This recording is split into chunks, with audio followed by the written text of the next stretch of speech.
Hello and welcome to the Tunze YouTube channel. Here we are with Felix. We're in his house. This is his home aquarium. It's really interesting. When you first told me about your aquarium, I didn't really know what to expect, but a lot of things about it really intrigued me.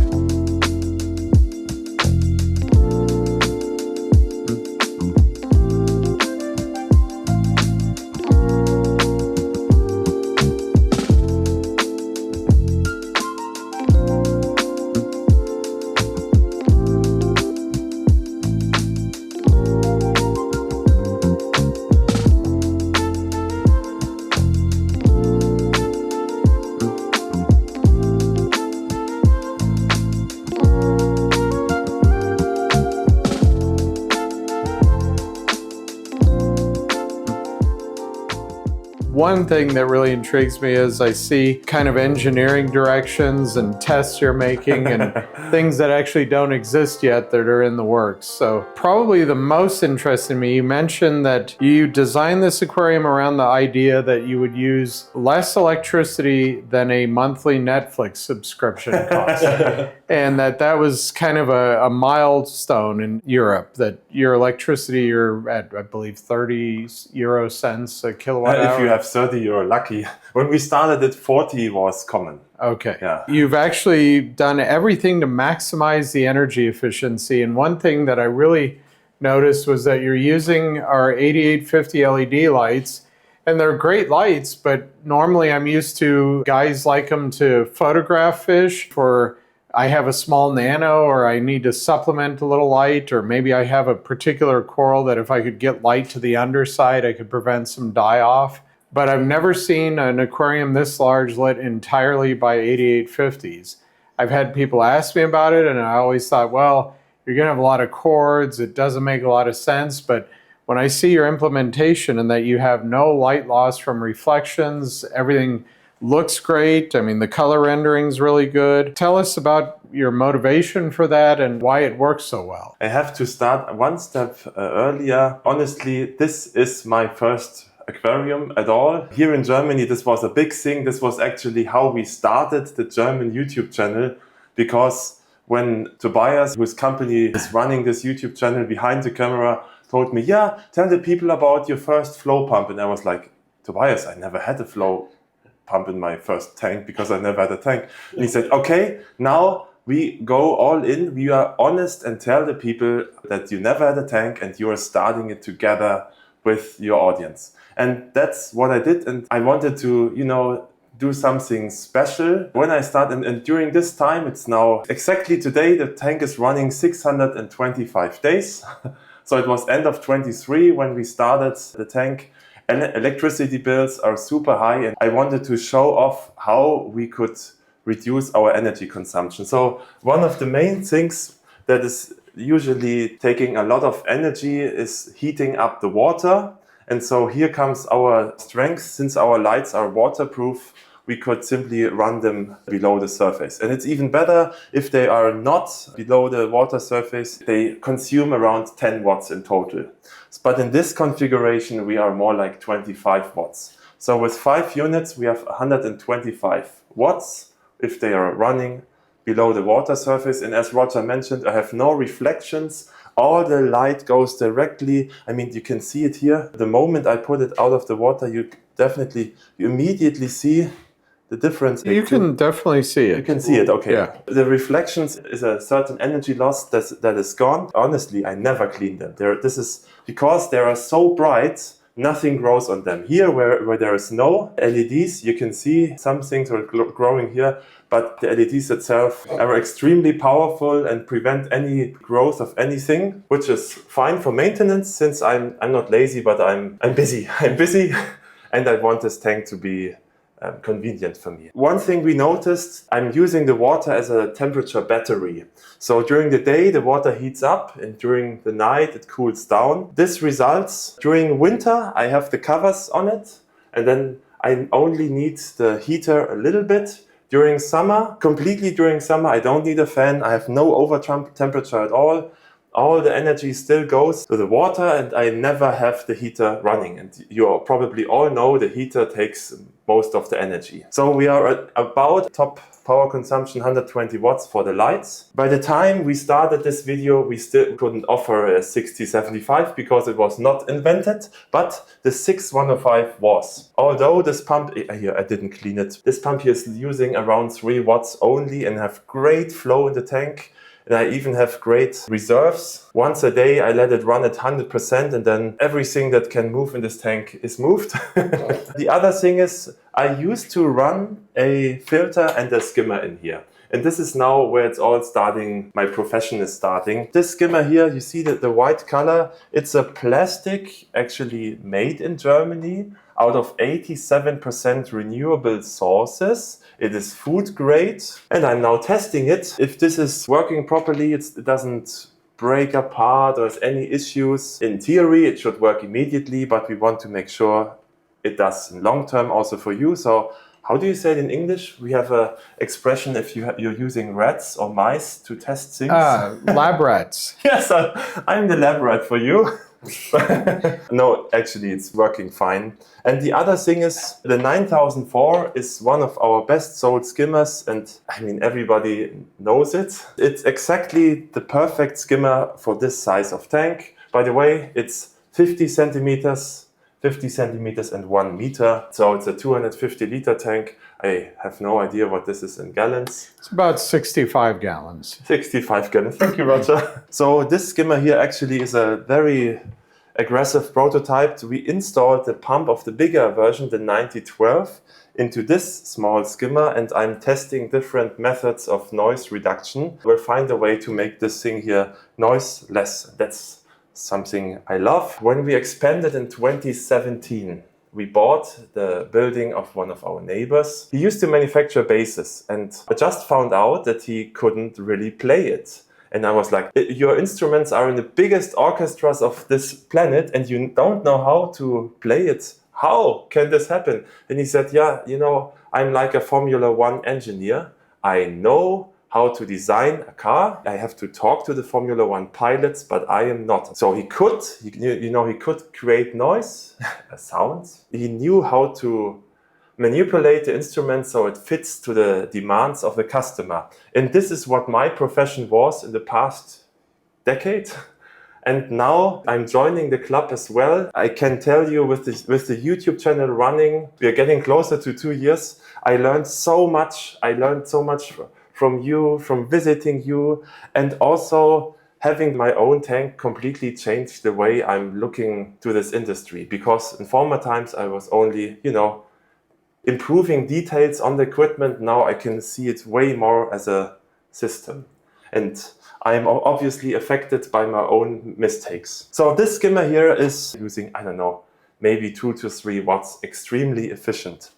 So the flow pump and the skimmer is using almost no electricity. The lights are super efficient. The heater, I can show you later, is only running in the winter, during the winter season. So we installed a Homatic energy meter here, and exactly in the past 365 days, this tank was using 610 kilowatt hours. This is the heater itself. So you can see during August, June, it is through the whole month, I only needed 0.8 kilowatt hours, so it's ridiculously low. During the summer, I don't use the cover to prevent any overheat. This works. During the winter, you can see, for example, on January, it's cold here. I'm trying to save energy. The room is 21 degrees most of the time. And during night, it's going below 20 degrees. And so for the whole January, I was using 15 kilowatt hours to heat up the tank. And the complete tank, you can see the influence of the heater. During the summer here, August, the whole tank, for example, in August 24, the whole tank was using 40 kilowatt hours. During this month, okay, let's calculate. Let's assume we are paying 35 cents here for the kilowatt for a kilowatt hour, and I only used 40, so I am at 14 euro energy bill. But during summer, so for the whole year at 610 kilowatt hours, so we have in total 213 euro divided by 12. I am at 17.79 euro. And why did we do all that? It's simply because with all the circumstances in our world, people became afraid about energy costs, and people were always telling, oh, I have to get rid of my tank because the energy bills are so high. And we wanted to show a way to have a nice beginner tank for someone like me to get used to the hobby without using so much electricity. The other thing you mentioned to me, I've heard so many rumors about it, and you've given me a little bit of an overview, but the Osmolator 3 Professional, you actually have a prototype running here. I assume it's pretty far along in development. Osmolator 3 is still in here. I kept all the wiring because I was assuming the device to fail, to have a certain issue, you know. It's the alpha version. It's the first running prototype ever. Still, it's running great. I've never had any issues. Yeah, you can see. Oh, it's already an ecosystem behind the cover. From time to time, you have to, of course, clean this safety sensor. This sensor here, by the way, is basically the complete same. The only difference is there is no motor driver installed here anymore.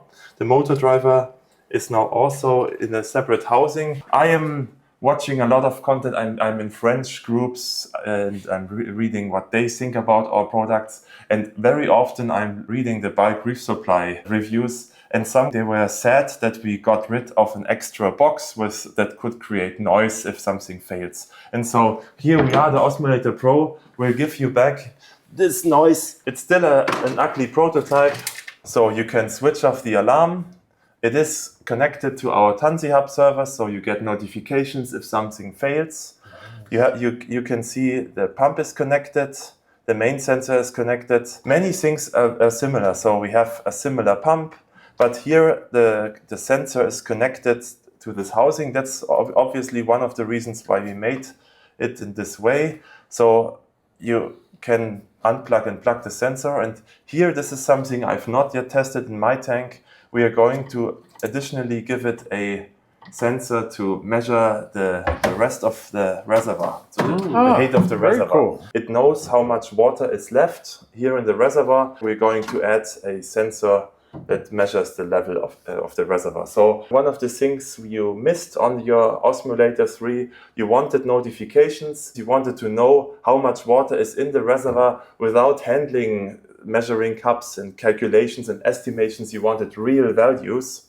And the last thing we have added only a few weeks ago, this is not yet in my sensor here, is a temperature probe. So the Osmolator 3 Pro will also measure the water temperature. By the way, if you have ideas for all these projects or have any questions for us, we always read the comments. We are always interested in working together with the community. As I said, this tank and this YouTube channel brought me so much closer to you. So I'm always open for questions and ideas. Definitely, you have an influence. Sometimes the ideas are so great. Sometimes when the product is ready and you had a certain influence, it might happen that we surprise you with a gift. One of the products you have influenced, you get for free. I cannot promise you this, but I can promise you that we read all the comments and we are super interested in your feedback and ideas. I see you have the smart controller and everything's run by it. That's also interesting. You told me that the lights are run by it. I'd like to know about your lighting schedule and how much the lights run at full power. And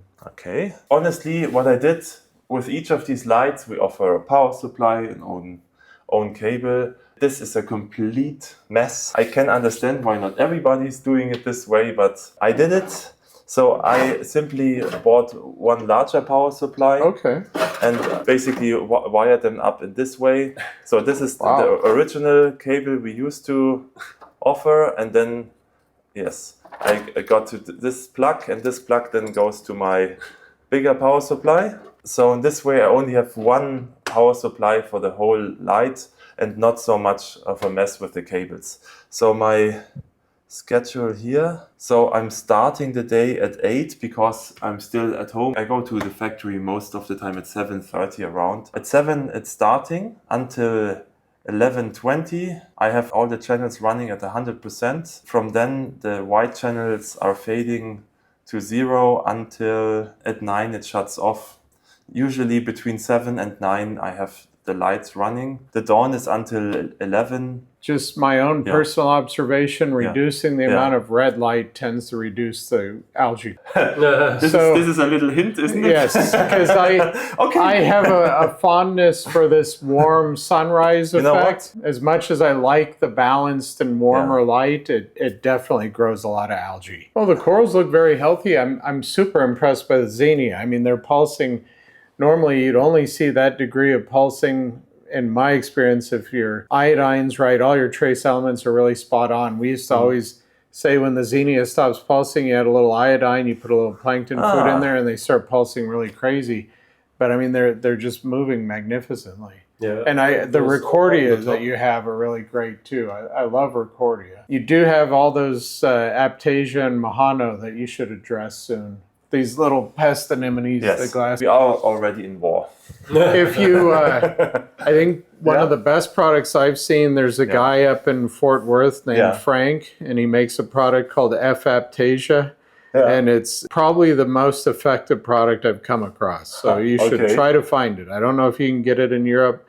And I don't know if I can legally send it to you because from what I understand, it's like kind of a mixture of super glue and kalkwasser and different chemicals that cement it and poison it at the same time. So it's truly a wonderful tank, you know, and it's the main thing is as a American hobbyist, I would never think to take a 6105 and run it at the bare minimum in a tank this size. But when you explain it, how much it saves energy and that you have the ability to crank it up to blast the tank, it makes a lot of sense to do it. And the other thing I noticed, you're using a lot of the frag racks. Yeah. And that the whole wall's covered, and it's an interesting look. Actually, there is a German shop in the Bavarian forest, and he's doing these kind of projects. He's usually gluing the stones on the wall, and there are, you know, it's polarizing. Fishes are not artificially trapped, but it's like on their homes. Usually there are rocks all around, and he enjoys it. And when I see his tanks, I like the natural look and this depth you get. Yes. And so I came home and said, okay, unfortunately I didn't have glued all the stones when I set it up the tank, but in this case, why not wasting a lot of resources and using all our magnetic frag racks and just put them on the back? You know, it's the other thing is, unfortunately, at least in the US, there's a lot of people that misunderstand the frag rocks and think it's a rock to just hold your frags temporarily. And that's not at all what we intended. We intended it to be more or less a permanent part of your tank structure. Yeah. And so people complain, oh, the frag falls out, it doesn't stay. Well, you were supposed to epoxy it in. It's supposed to stay there. Yeah. The current period is very hard for our industry, and sometimes I can enjoy the tank and sometimes I'm too busy. It is a YouTube project and a lot of people know that I'm doing it. I cannot stop it, and actually, I'm enjoying it. The bubble anemones, did you start with one and they spread or? Yes. Okay. Yes. This was one of the scenes, you know, after a month we did a follow-up video. They asked me, what are you proud of, Felix? And I said, yeah, my anemones, they're already divided, and I do have now several times. This tells me my tank is running great. And my interviewer said, Felix, you don't know yet, but if they're in danger and think they die, they do this normally. So Felix, thank you for having us. Your aquarium is really fascinating. It was especially interesting to learn about the Osmolator 3 Pro. I think people are going to be fascinated by that. The progress on the new quieter 9004 is also interesting. It's a beautiful aquarium, and thank you. Thank you.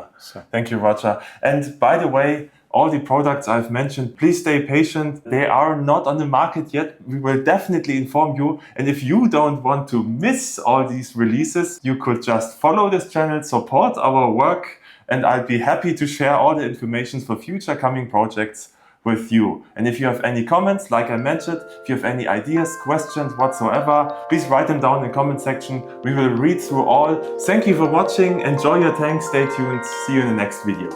Thank you.